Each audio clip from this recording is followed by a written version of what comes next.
నమస్తే. ఇన్నాళ్ళు నన్ను సపోర్ట్ చేస్తూ, ఎంకరేజ్ చేస్తూ మీ ప్రేమని నాకు అందిస్తున్న ప్రతి ఒక్కరికి కృతజ్ఞతలు. అలాగే ఈ వీడియో కూడా ఖచ్చితంగా మీకు ఉపయోగపడుతుంది. లైక్, షేర్ అండ్ సబ్స్క్రైబ్ చేసి మీ సపోర్ట్‌ని నాకు అందించండి. అలాగే ఈ వీడియో పట్ల మీకున్న అభిప్రాయాన్ని కామెంట్ సెక్షన్‌లో కామెంట్ చేసి తెలియజేయండి. ఇప్పుడు వీడియోని చూద్దాం. నమస్తే. Welcome to our channel. నేను పద్మిని. ప్రస్తుతం మనతో పాటు ప్రముఖ ఆధ్యాత్మికవేత్త, ఆస్ట్రోన్యూమరాలజిస్ట్, ఎనర్జీ వాస్తు స్పెషలిస్ట్, శ్రీ విద్య ఉపాసకురాలు శ్రీమతి జయప్రద గారు మనతో పాటు ఉన్నారు. మాట్లాడదాం. నమస్కారం అండి. నమస్తే అమ్మా. శ్రీమాత్రే నమః. బాగున్నారా? బాగున్నాం. 15 రోజులైంది మీరు వచ్చి, తెలుసా? గుర్తున్నామా మేము? గుర్తున్నా. నన్ను పద్మిని. అయ్యయ్యో. మీకు ఛానల్ ఉంది. Definitely. చాలా రోజులైంది మేము. అవును. బాగున్నారు కదా? చాలా బాగున్నారు అన్న. రైట్. కాకపోతే ఇంట్లో కొంచెం పూజ వాటి వల్ల రాలేకపోయింది. తెలుసు నాకు. జయప్రద గారు, రాశుల వారి గురించి ఒకసారి మనం మాట్లాడుకుంటాం. కొత్త టైప్ ఆఫ్ సిరీస్ ఖచ్చితంగా చేద్దాము. ఏ రాశి వాళ్ళు ఎవరిని వివాహం చేసుకోవచ్చు అనేది. ఎందుకంటే కొంతమందికి జాతకాలు ఉండొచ్చు, ఉండకపోవచ్చు. ఒక్కొక్కసారి జాతక పొంతన కలిసిందండి, బోళ్ళు మనతో చూపించుకున్నాము, అయినప్పటికీ గొడవలు వస్తున్నాయని చెప్పే వాళ్ళు కూడా లేకపోలేరు. సో అసలు రాశి వారిగా చూసే పద్ధతి ఏమైనా ఉందా?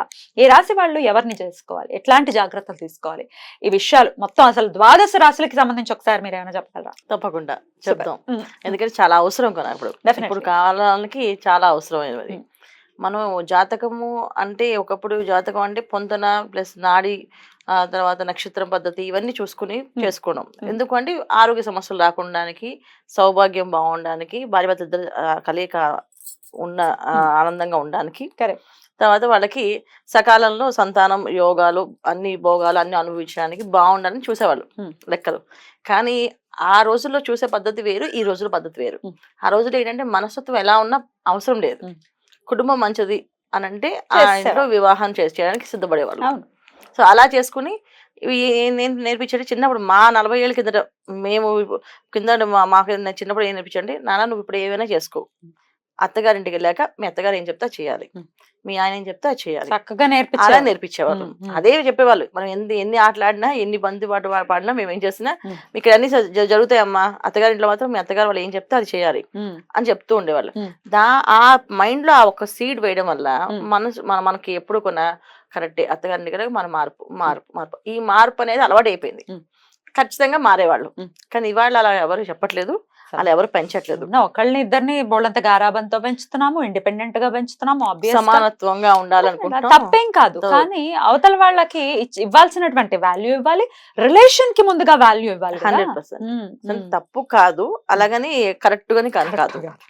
ఎందుకు అంటే అది ఒక విధంగా మనకి వాళ్ళ శాపాలుగా మారిపోయి, పిల్లలు పెద్దవాళ్ళే బాగా మెచ్యూర్ అని కొంచెం వాళ్ళు మెచ్యూర్గా పెంచుదాం అనుకుంటే వాళ్ళు ఇంకొంచెం మెచ్యూర్డ్ అయిపోయి మన్నే దమాయించే తత్వానికి వచ్చేసింది.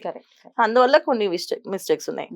అందుకని ఇప్పుడు మనం ఈ రాశి తత్వాలు చూసుకోకపోతే ఏమవుతుందంటే, ఇవాళ రోజున పిల్లలు వివాహం అంటే ఒకసారి ముడిపడితే ఇంకా లైఫ్ లాంగ్ అంతే.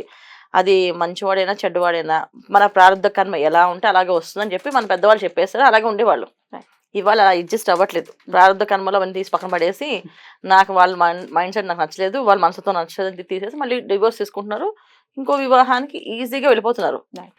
నెక్స్ట్ వచ్చే వాళ్ళలో కూడా మైనస్లు ఉంటాయి, ఏ మనిషిలో ఉండవు మైనస్లు ఉన్నా మళ్ళీ ఇంకోటి చేసుకుంటామని చెప్తున్నారు. అలా తయారయ్యారు ఇప్పుడున్న యువతి. అందుకని మరి ఏ రాశి వాళ్ళు ఎలాంటి జాగ్రత్తలు తీసుకోవాలనేది ఇప్పుడు ఒకసారి తప్పకుండా.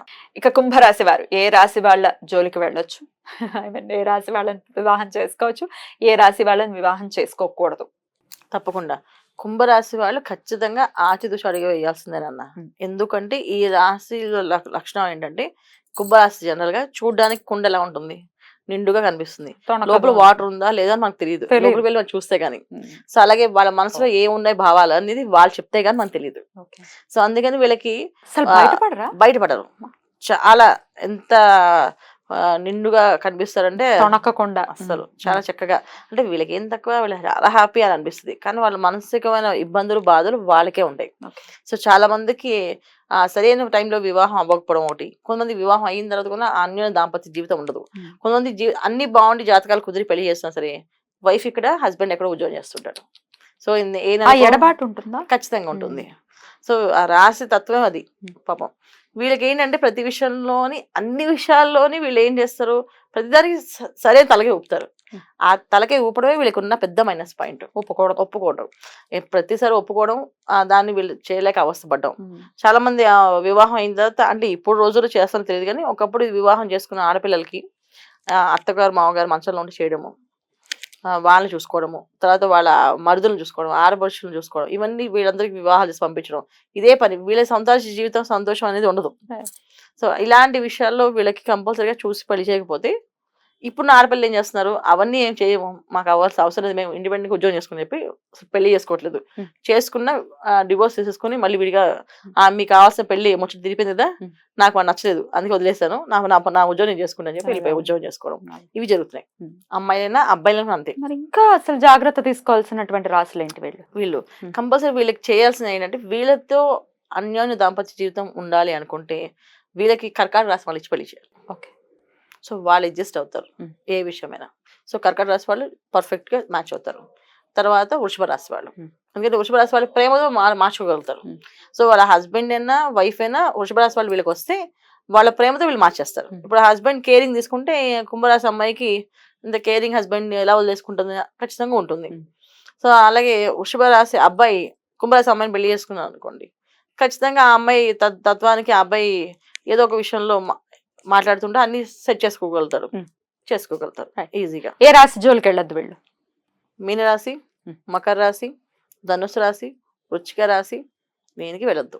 మాల గ్రహమాలికలాగా వెళ్ళొద్దు. ఎందుకంటే వృశ్చిక రాశి వాళ్ళు చేసుకోవచ్చు, ఇబ్బంది ఏమనదు. కాకపోతే ఏంటంటే కొన్ని విషయాల్లో చెప్పా కదా, వాళ్ళకి వీళ్ళకి దాంపత్య జీవితంలో కొన్ని ఇబ్బందులు ఉంటాయి. ఆ ఇబ్బందులు బయటపడలేరు. కొంతమంది పిల్లలు కలగరు, చాలా ఏళ్ళు అవుతుంది పిల్లలు లేరు, కానీ చెప్పలేరు, ఎవరికి చెప్పరు కూడా. సో ఎందుకు పిల్లలు కలగట్లేదంటే ఎవరి వల్ల కలగట్లేదో తెలియదు వాళ్ళకి, ఆ విషయం చెప్పరు కూడా. తెలిసా చెప్పరు, తెలియదని చెప్పేస్తారు అంతే. అందుకని వద్దని చెప్పేది. మరి వీళ్ళు ఎట్లా అండి, ఏదైనా రెమెడీ ఉందా వీళ్ళు కుంభరాశి? కంపల్సరీ కదన్నా. చిన్నప్పటి కుంభరాశి వాళ్ళకి ఒక ఆరాధన నేర్పించాలి. ఈ కుంభరాశి ఉన్న నక్షత్రాలు ఏవైతే ఉన్నాయో ఆ నక్షత్రాల వారిగా అమ్మవారి ఆరాధన, దుర్గా అమ్మవారి ఆరాధన ఒకటి, సుబ్రహ్మణ్య స్వామి ఆరాధన ఒకటి కంపల్సరీగా నేర్పించాలి. ఈ కుంభరాశి వాళ్ళు ఈ ఆరాధన సుబ్రహ్మణ్య స్వామిని, లక్ష్మీ నరసింహస్వామిని, దుర్గమ్మవారిని, ఈ ముగ్గురిని పూజించడం వల్ల వీళ్ళకి చాలా చాలా దాంపత్య జీవితంలో ఇబ్బందులు లేకుండా, దాంపత్య జీవితం కాదు అసలు మంచి హస్బెండ్ రావడం కానీ లేదా మంచి వైఫ్ రావడం కానీ జరుగుతుంది. సో అందుకని కంపల్సరీ చేయాలి. చిన్నప్పుడు పిల్లలు అనుకోండి, చిన్నప్పుడు నేర్పించడమే వాళ్ళకి. దాంపత్య జీవితం కాదు అసలు మంచి హస్బెండ్ రావడం కానీ లేదా మంచి వైఫ్ రావడం కానీ జరుగుతుంది. సో అందుకని కంపల్సరీ చేయాలి.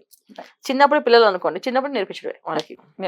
చాలా చక్కగా వివరించారండి. డెఫినెట్ గా కుంభరాశి వాళ్ళు చెప్పినటువంటి విషయాల్లో జాగ్రత్తలు తీసుకుంటూ అమ్మవారి ఆరాధన చేసుకుంటూ వైవాహిక పరమైనటువంటి జీవితంలో వాళ్ళు సాఫీగా వెళ్ళాలి వాళ్ళ జీవితం అని మనస్ఫూర్తిగా కోరుకుంటూ ఇక నెక్స్ట్ ఎపిసోడ్ లో మీనరాశి గురించి మాట్లాడుకుందాం. థ్యాంక్ యూ సో మచ్ అండి. నమస్తే. నమస్తే అమ్మా. శ్రీమాత్రే నమః.